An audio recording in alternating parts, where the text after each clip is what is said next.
Good morning, people. It's a beautiful morning here in Edinburgh, and I'm just on my way to some team building today.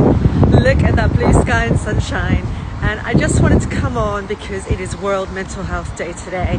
And I hadn't realized until I went on social media, and it made me aware. It's one of the great things with social media, that it keeps you in touch with things like that. And it got me thinking, so tomorrow I'm co-facilitating Sharon and my regular mindfulness day retreat, and we can't wait. If you've not booked in, there is still spaces you can still book in. There's just a few, I think. So if you'd like to book in, get booking. You can even contact me direct if you'd like to pay direct, if that feels easier. Or Sharon, of course, but probably easiest me.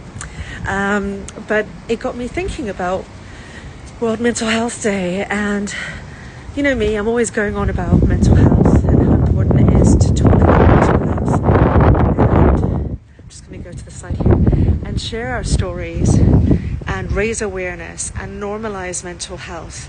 It's something I think everyone will be touched by at some point in their lives, whether it's themselves or somebody in their life. I'm going to go over here a little bit. It's quite windy today. And I just think it's really important we talk about it and we acknowledge the fact that mental health is very real. It's something we don't see, and it's something that sometimes that's the worst part. It's something we don't see. So when someone breaks a leg, we see that, right? It's so obvious. But when someone has mental health difficulties, it's internal. Often they will mask and smile and say they're fine, and they're not. Often they will not share exactly how they're feeling, because that can make them feel really vulnerable. And these are things to think about when it comes to mental health. You never know what someone's going through. You never know what's coming up for them. And that smile may be masking so much pain and sadness. And so when you ask someone, how are you?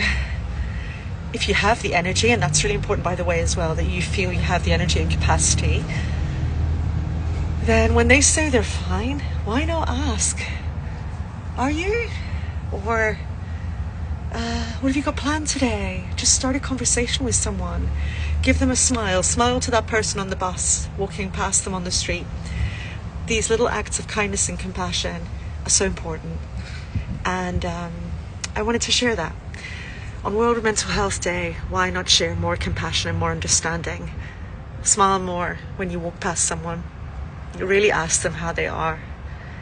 And when you're asked how you are, if you're not having a great day, why not say that? It doesn't have to be like a whole kind of overshare, but it can be just, actually, I'm not feeling that great today. Or, I'm kind of okay. I'm not great. Why not? Why don't we normalize mental health and be more honest about how we're feeling? It's really important. And again, yes, it doesn't mean oversharing. It doesn't mean dumping all your stuff on others, especially if it's not people that don't have the capacity or are close to you. There's always space for that with therapy or group work or whatever you need to do to get that support. But it does mean being more honest about the fact that mental health is real and we need to talk about it. And especially because it's not seen, we need to talk about it. Especially because there's so much taboo around it, we need to talk about it. We need to normalize it. It is part of life. And when we think of it from a trauma perspective, oh my goodness, that's like, I could talk about this for hours. We mask so much when we are trauma survivors.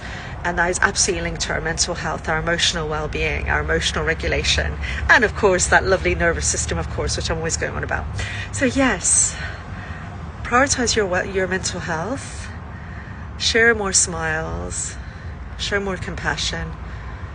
You never know what anyone's going through.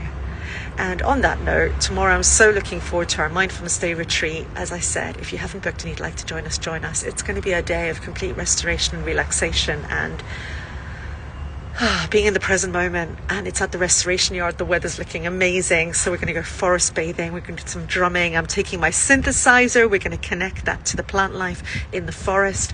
There's going to be yoga, sound and more. It's a truly restorative day. So yeah, if you've booked, we can't wait to see you. If you haven't, you can still book. Sharon and I can't wait to hold that space with you. And again, support everyone and ourselves in finding more balance, in regulating our nervous system, in being more present in the moment, finding compassion and prioritizing our mental health and emotional well-being. It's so important.